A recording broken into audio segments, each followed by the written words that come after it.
Good afternoon, YouTube. I am Expect from right here at the Green Thumbs Gardening Channel. And sadly, today is our last day here in the garden. Um, well, at least for some of our plants it is. As long as we have dirt, seeds, and water, we'll never stop growing here at the Green Thumbs Gardening Channel. So don't even worry about that, guys. At any rate, I'm going to flip this camera around and show you exactly which plants in our garden. Today is the last day here for. I'm going to explain to you guys why today is the last day for those particular plants in our garden. I'm going to also give you guys an idea of what we're going to do with that planter space where we had those particular plants planted at. We're doing quite a few things here in preparation for our fall crops, our fall and winter crops here at the Green Thumbs Gardening Channel. And several of our crops here are at the end of their life stages. We could probably push them through to get another harvest from these particular plants, but at this point, the plants are at the end of their life stages. I'm well aware of that, and the plants are probably aware that they're at the end of their life stages as well. And we're going to go ahead and show you what we're going to remove from our garden, show you why we're going to remove it from our garden, and tell you what we're actually going to do with the free space that we're going to create when we remove these plants from our garden. This video series on our 2-foot by 18-inch garden planter. You remember that we actually planted the plants that we planted in that planter back during the last week of March here in Tifton, Georgia, Grow Zone 8B, and it's been over 90 days now. And the plants in that planter, we originally planted early peas and cucumbers. The early peas ran their life cycle. We got 2 to 3 nice harvests from our early peas, and our cucumbers, they're also at the end of their life cycle. Disease is beginning to take over. We had a few pest problems with those plants over there, and at this point, there's still maybe 8 to 10 small cucumbers on the plants that we could push through until a size that they would probably be large enough to harvest. But at this point, we're ready to take these plants out of this planter. I'm going to go ahead and remove those and give you an idea of what we're actually going to do to utilize that 2-foot by 4-foot culture garden planter, the space in that planter, after we remove those cucumber plants. So take a look at this, YouTube. All right, YouTube, let's stand by. These are our cucumber plants.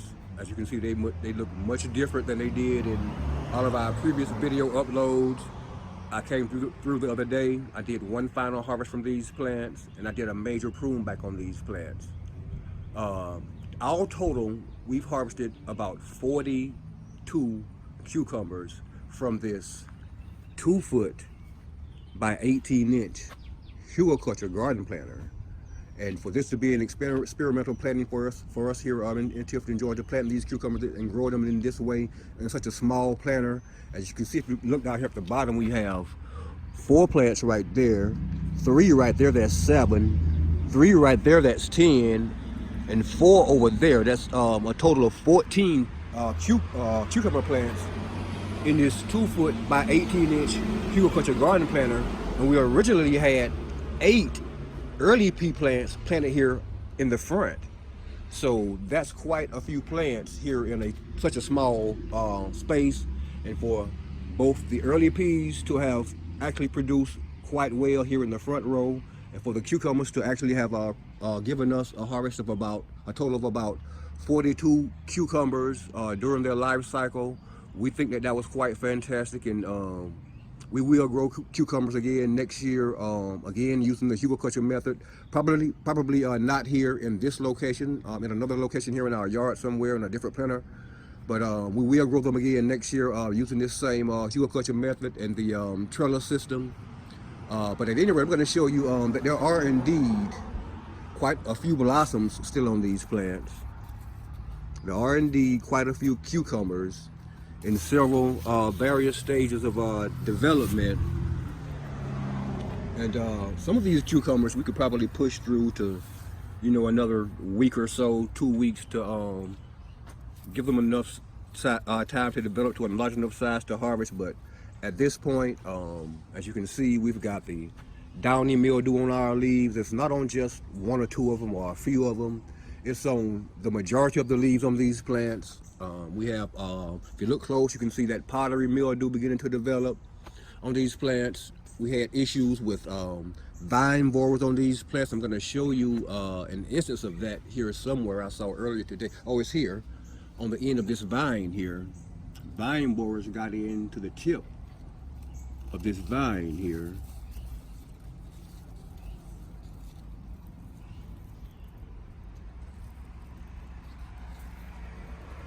Right there. It's hard to see. Gnawed it off right there.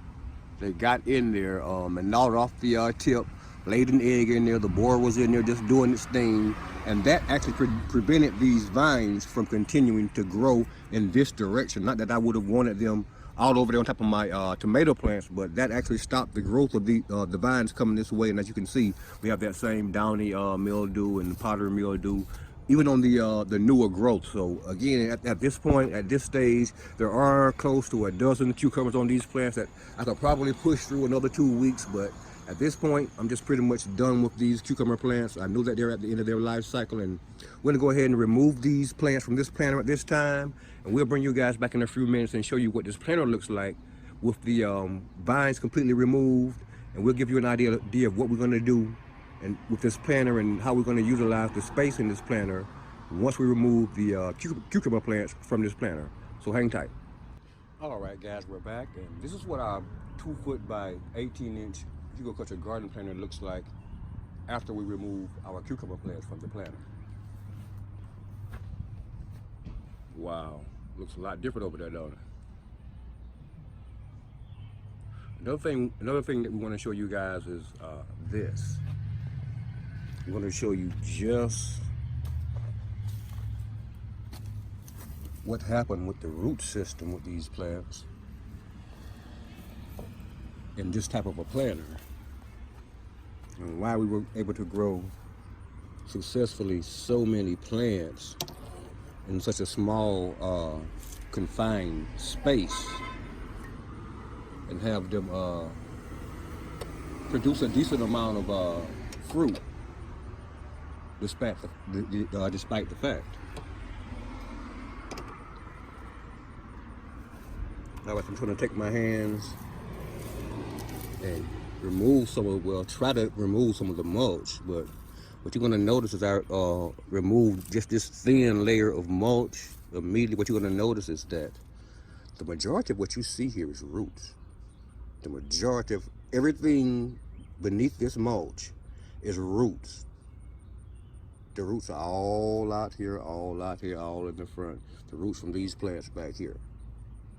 They really rooted well in this soil. This method is somewhat almost akin to aquaponics because this is a sealed container. It does indeed have small twigs and branches in the bottom, a layer of leaves, and a thin layer of soil. But no water escapes from this planter. So when I add water to this planter, until the roots of the plants actually consume that water remains in this planter. So the roots of these plants stay hydrated at all times, regardless to how much or how often I water this planter. You can see now the soil is still moist beneath this mulch. And as I rake this mulch back, all you're gonna see beneath this mulch is the roots. You're gonna see very little actual soil. The roots of these plants have literally, consumed most of the soil material. See that? Take you guys in close. That's just roots, guys. That's just roots. And look close at these, where I cut these plants off. You can still see the root system kicking out water from in that planter down there. You see that? There's still a lot of water in this soil and in the root system of these plants. I'm going to try to pull one of these up now to actually show you just how almost root bound this soil is here in this planter. And again, it's kind of why these plants did so well in this planter, this method. There's organics in the bottom. It's a sealed system. There's soil, a thin layer of soil on top of those organics, which, you know, when you plant in soil, the roots begin to grow. They permeate the soil, and they go down and reach those organics. They really help to break those organics down. The more you water, the water itself helps to break those organics down. And I want to show you that these roots are all the way down in the bottom of this planter, down there where the leaves and the small twigs and stuff are down in the bottom of this planter. If I could actually pull one of these plants up out of this planter. Hang tight. See that? Everything is coming up when I lift that up. I'm going to show you how well the root system of these plants actually develop, and you guys are going to see why I prefer this method of planting. Just look at the root system on these plants. Well, the previous root system for these plants, guys. See that? Nothing but roots. Nothing but roots. And if you hang tight, I'm going to flip this over and show you guys what I'm talking about. Hang tight.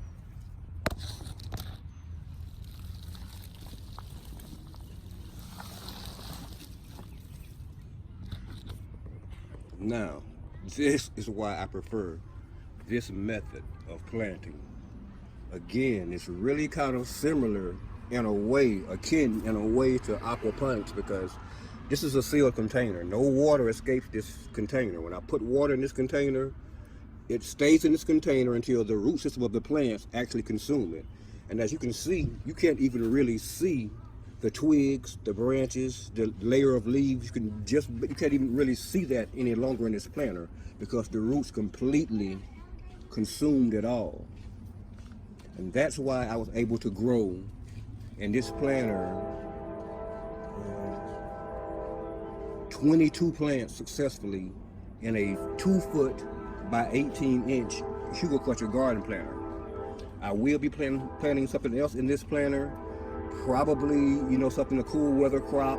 Haven't quite decided yet, but if anything, it would probably be something like lettuce, you know, some spinach, something like that. Maybe more carrots, because we're gonna be harvesting those carrots over there pretty soon. So maybe more carrots, something like that. But we will definitely be using this planter to plant a fall or winter crop in, and I will again be using this same hugelkultur method of gardening, because the proof is in the pudding. You can see for yourself. And I'm sorry about the train noise in the background, but this is what happens with your root system when you use this method of planting. The roots have no problem completely permeating the soil and drinking up every drop of water and fertilizer that you add to your planter. Again, it's a sealed system, so whatever you add to this planter stays in the planter until the root system of the plants actually consume it. Anyway, guys, hugelkultur garden planter, cucumbers and early peas, right here at the Green Thumb Gardening channel. Thanks for watching. And if you like what you see in this video and you're not already currently subscribed to the Green Thumb Gardening channel, press the subscribe button beneath this video, the like button, that notification button, and share this video with your friends and family if you don't mind. Thanks.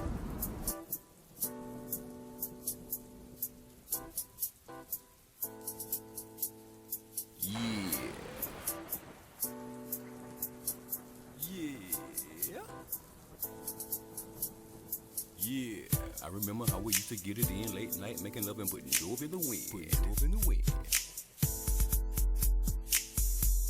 I remember looking deep into your eyes with my lips kissing yours. I was stroking your thighs. I remember talking on the phone for hours and writing love poems for you while I was standing in the shower. I remember thinking, could it really be that somebody like you could fall in love with me?